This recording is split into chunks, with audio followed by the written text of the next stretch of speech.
This is Twisted Passages with award-winning author Marie Sutro. Now, let's take a deep dive into the dark world of psychological thrillers and meet the authors who created them. Hello, and welcome to Twisted Passages. I'm your host, Marie Sutro, and today we have awesome author Alexandra Wilson here to talk about her new release, The Witness. Welcome, Alexandra. Thank you so much. Thank you for having me. Thank you so much for being here. I cannot wait to dive into this legal thriller with you. But before we do, can you start listeners off with an overview of what the story is about? Yes, of course. So this book is really centered on a murder that takes place. And no, that's not a spoiler. It starts in the first few pages with a murder. And we follow the story of a barrister who takes on this case. She's representing the person accused of this murder. And the story really is a courtroom drama. There's a lot of action happening around the court, and the barrister takes on a bit of an investigative role.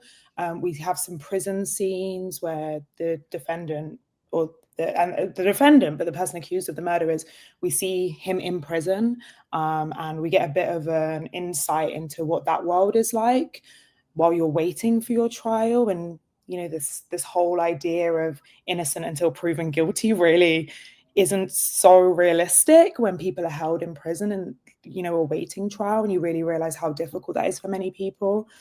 And a big theme throughout is race.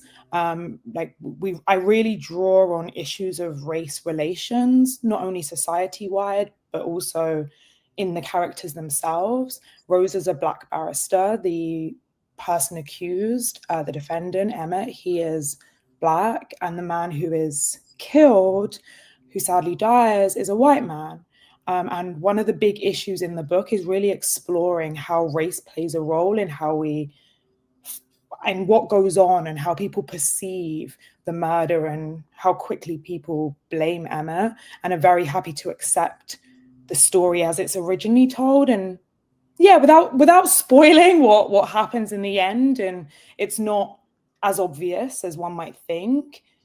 There's no real good characters or bad characters in my book, and I did that on purpose. I didn't want it to be a cliche. I think I really tried to pull out the nuance, and really tried to show not only I didn't want it to be a sob story. I wanted it to be realistic and hard hitting. So all of the characters have their flaws. We get a bit of an insight into their family lives and some of the things they find difficult. Even our barrister, being a barrister myself, I think a lot of people assume she would just be the kind of heroine and be this fantastic, amazing character. And she is in many ways, but she's deeply flawed. And we see a lot of her problems and the things she struggles with in her personal life, her family relationships, and where she kind of falls short in the story. And I think that was really important to me, to kind of have a story that told what for many people is a real story, but through fiction. I'm so glad you did take that approach, because Rosa, she is very driven, and that is such a strength in so many ways, especially for women who do have to push very hard. Mm-hmm. What's interesting, as you said, is some of her flaws. It's almost as if it's a double-edged sword with her in terms of how driven she is, because she's willing to drive to the point where she might mow people down. She might mow down protocol. She might mow down convention. She might even mow down the people she cares about. Absolutely. And I think that there are some gray areas that I really tried to tread carefully around and highlight to readers that sometimes there are these ethical blurry areas that, should Rosa be doing half of the things she does is a real question. I even as a writer, but also as a lawyer, I found those bits actually quite difficult, because I was having that internal battle of, as a lawyer, Alexandra Wilson would not want to do these things, but you have to get into the world of your characters.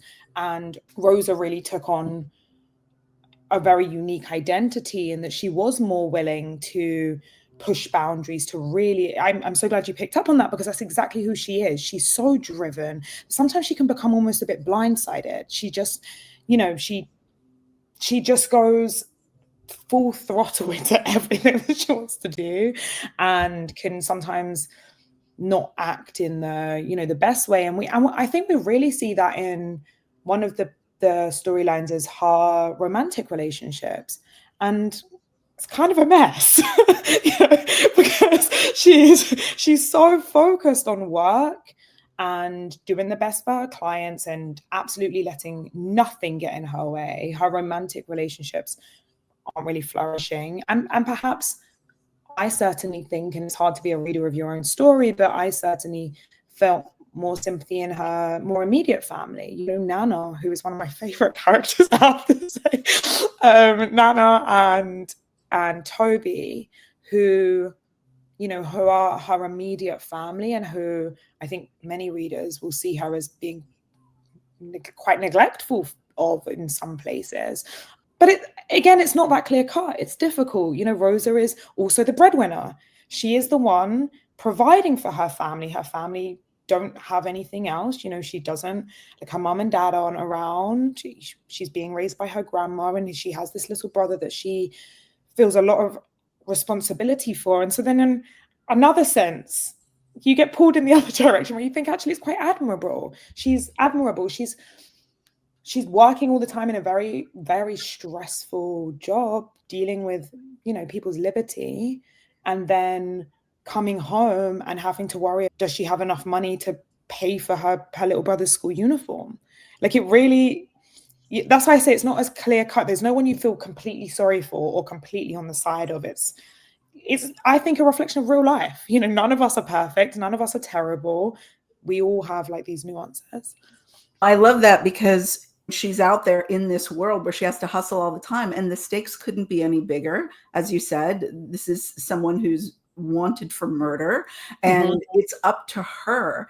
And so you look at it and you think, well, yeah, she's got to figure this out with the uniform, but then how does she balance that against the time for someone's life hangs in the balance? And absolutely. And that really is, for me, that was in practice. And I pulled on a lot of my experiences having been a criminal barrister in writing this book. And I think that obviously my experiences were not exactly the same. I was a very junior barrister, but I did feel, and my background isn't the same as Rosa's, but I did feel the pull in many directions. Often while I was practicing, I was like, I'm going to court, and maybe I'm going to court and representing a kid who has committed a crime. And it may not be as serious as for Rosa, where, she's really representing someone accused of murder. It may have been that actually this was just going to be this child's first conviction. But that's still really important, because once they've got a criminal conviction, that can shape the rest of their lives. And so I used to feel that immense pressure, where I was like, if this person gets convicted today, this could affect everything for the rest of their lives. Or, I might have been representing someone who had committed a crime for which they were going to prison. And again, that has huge implications. They may lose their housing, they may lose their personal relationships, they almost certainly lose their job. And I used to have these like real pulls at work, and then come home to either my personal relationship or my family, and have very mundane responsibilities, but that were still responsibilities. And I think that I wanted to capture that in Rosa, because it's a very real thing, and that we don't always see that vulnerability in these kind of hero type characters. I think often, and again, I think a lot of it is because this genre has been so dominated by one particular voice for a while. So I really wanted to step away from that. I hadn't seen a character like Rosa before.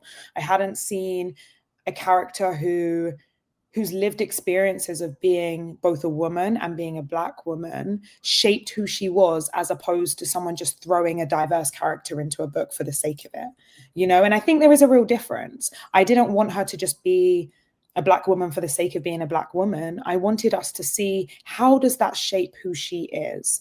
how do people perceive her when she steps into a courtroom? Does she get that same credibility, that same respect that a white peer gets? And you see she doesn't. She really doesn't.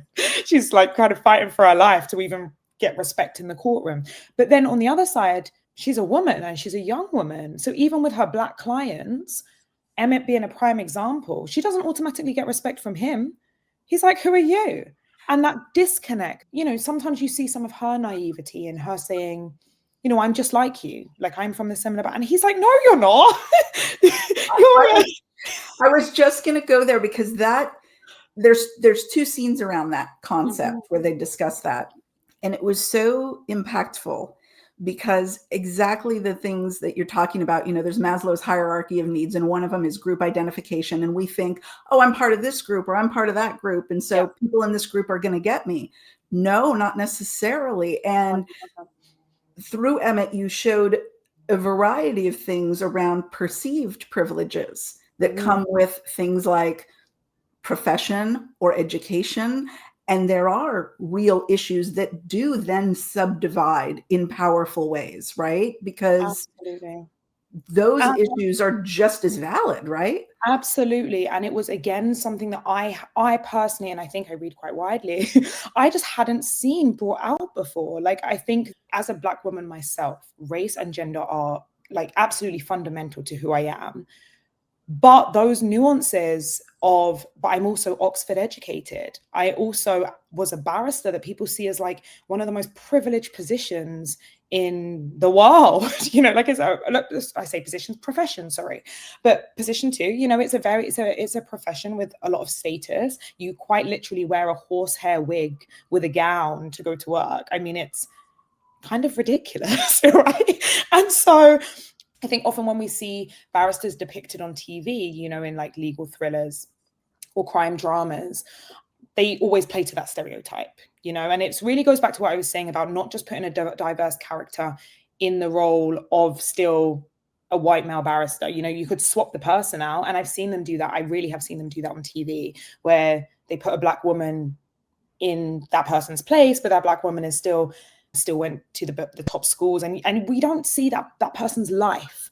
I really wanted to draw out that there are so many different categories, and sometimes those people who feel torn between two worlds don't really fit in anywhere. And that's really where I think Rosa struggles. She doesn't fit into this barrister world. You see her with her barrister friends sometimes, and there's a scene in a pub where she's clearly quite isolated from them. She's kind of she has one foot in, one foot out. She doesn't relate to these people, but she does the same job as them, and she's in their world in many respects.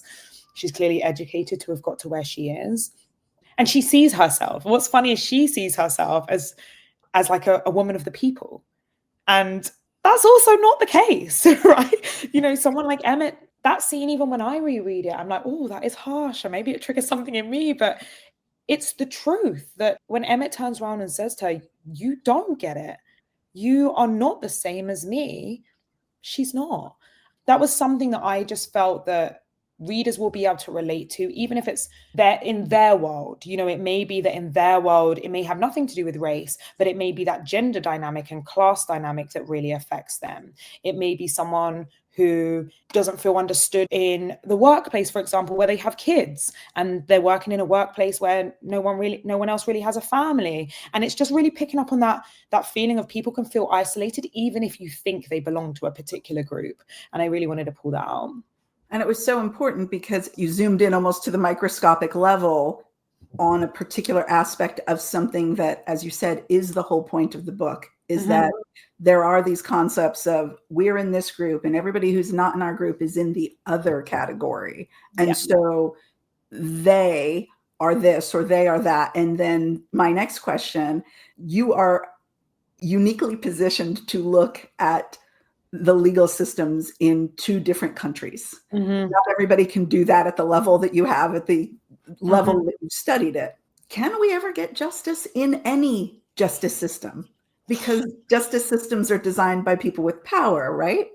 Absolutely. It's such a good question. And I think that having now studied law in both countries and practiced law in both countries, in both the US and the UK, I still struggle with that answer, because I don't know if we can. I hope we can, and I like to carry a message of hope, but it is, especially with where the world is right now, and there is still seems to be a lot of hate in society, like generally. We've reached a time now where we're seeing almost like a backlash to what we saw in 2020 and 2021 and during COVID, where George Floyd was murdered. But his death obviously brought around a lot of attention, and I think then people did start to have a conversation about these issues. And one of the big things people talked about is the over criminalization of Black people, which is of course a theme in my book, and it's something that I've seen certainly firsthand in England, but also see here for sure. I mean, but I think, like I say, we're almost seeing like a backlash against that now. Like, I think we came to a point of society recognizing how bad things were, and there seems to, and I can't pinpoint the time in which it changed, but certainly over the last few years, I think people have had enough of sympathy. Like, people want to, there's like almost like a shift back in the other direction. We're seeing a lot of prejudice against loads of different groups. I wouldn't even say just Black people. Like, we're seeing lots of different racial, religious groups. And we're seeing women's rights being eroded, particularly in this country. And we're in a time where, the top issues, like the issues that dominate political campaigns, both back in England, here, are things like immigration. And I think a lot of that is centered on there's us and there's others. It really comes back to this whole idea of there's us and them. And in my book, I don't delve as deeply into the immigration issue, but one of the characters is affected by immigration issues. And for me, it's really like remembering that how delicate people's livelihood can be when they're affected by these issues. I mean, I am now an immigrant in another country, and I think compared to my character, it's a completely different situation. I think actually, like, I've had a very privileged experience of being able to immigrate, but it is illuminating. In the last couple of years, I've seen how differently people are perceived, and it goes back to that intersectionality that we were talking about. I have had people say to me very unpleasant things about immigrants, but to me, an immigrant, and it's because in their head, they're like, oh yeah, but we're not talking about people like you. We're not talking about like educated, working, people with British accents. That's not the type of immigrant that we have an issue with. And it just really highlights again what we were just talking about how there are not these clear-cut categories that I think a lot of us, instinctively think there are. That it's all so blurred. Like, we maybe meet some characteristics of this group and different characteristics of this group. I don't know, unless we as a society take a turn back in the other direction and start to appreciate those differences. I don't know if justice really can be achieved, because I think that while we still have these biases and we still want to other people, we're going to end up with these societies that are skewed, and some people have privileges and some don't. It's really hard. I wish I could have a more optimistic answer to that question. Well, what I love too was you overlaid all of those sad issues that we still, as human beings, we still can't seem to get there, no matter how many thousands of years, but we're still struggling with these things. And one of the other things you pointed out that I thought was so powerful was the fact that all that can happen in the courtroom is what can be proven in the courtroom.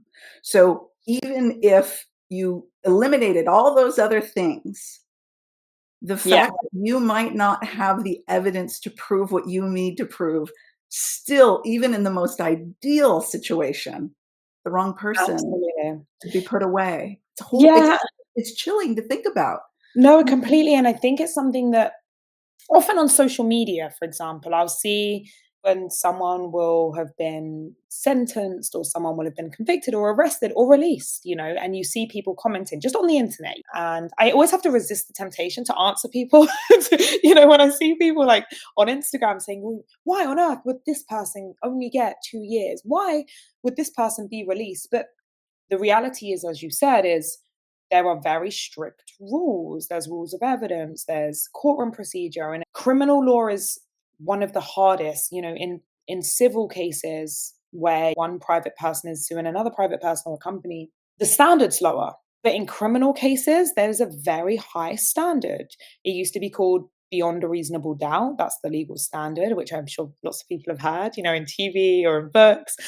In England, they often now say that you have to be sure of someone's guilt, which is supposed to be the same standard.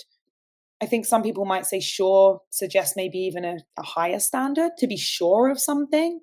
And that makes it really hard in a courtroom because you have to be able to prove your case to a very high standard, and you're judged by your peers, particularly for serious crimes. That means you're basing it on what 12 people who don't know you, who may or may not be paying attention, who may or may not understand, decide should happen in your case, who may or may not be influenced by other people in the room. Having done jury trials, having been the barrister conducting a jury trial, what's scary is you do often see juries, they can send questions to the judge, and sometimes their questions you'll think, did you listen to anything that just came out? Or sometimes jurors fall asleep. I've been in courtrooms before. Most thankfully not my own cases, I would, but I have seen it, especially when I was doing work experience, where I'd look at the jurors and they would literally there would be one or two of them asleep, and you think you're deciding on something really, really important.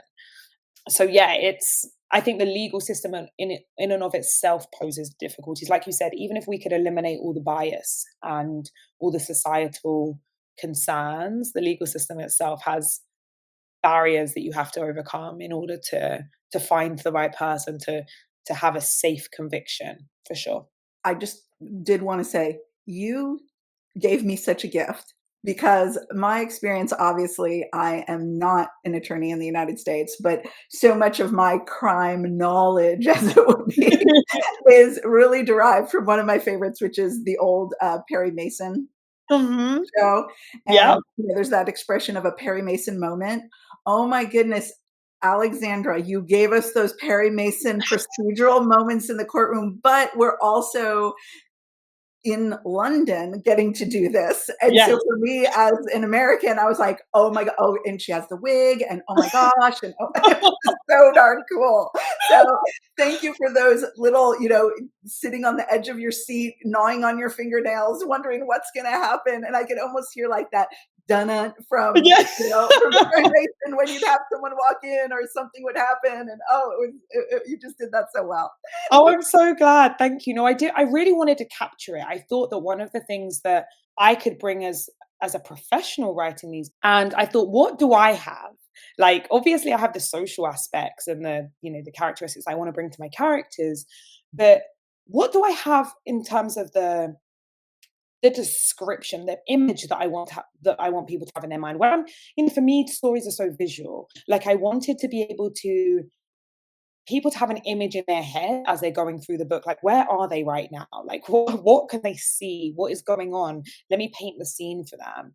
And I think one of the things that I felt I could bring to this space is having been there and having spent many days, staring at the courtroom, like having waited outside the courtroom, having watched videos of frankly horrific things happening, and actually having an insight into so much of that that's not dramatized, right? Like, I'm not getting my inspiration from TV or films, which are brilliant in their own right, but are not what's actually happening on the ground. And I wanted to do that in a way that was a challenge. That was really trying to make sure that I created the world, the kind of realistic world that I wanted to create for my readers, where people could be like, well, wow, like I really feel like I'm sitting in London in court, and still create that element of drama that makes you want to turn the page and see what's happening next. So I'm glad you got to experience that.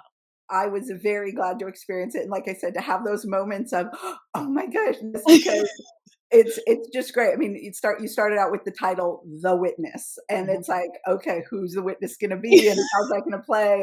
And you certainly delivered on the call of the title. Thank you.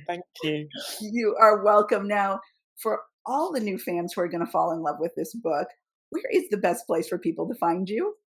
So you can find me on Instagram. That's the social media app I use the most. Which my handle is Essex Barrister, and that comes from. I still haven't changed it because it still feels so, kind of where I started for me. Like I grew up in Essex, so a county just outside of London. There's lots of shows about Essex, and most of them are reality TV shows where they're like drinking on a beach, which is fun, but I think that for me, it was kind of a play on the fact that, yes, I'm from Essex, but also I'm a barrister, right? As I think my book shows, I'm all about showing those dichotomies, that showing you don't have to fit into one box, that you can be a blend of both. So it's Essex Barrister on Instagram is the best place to find me.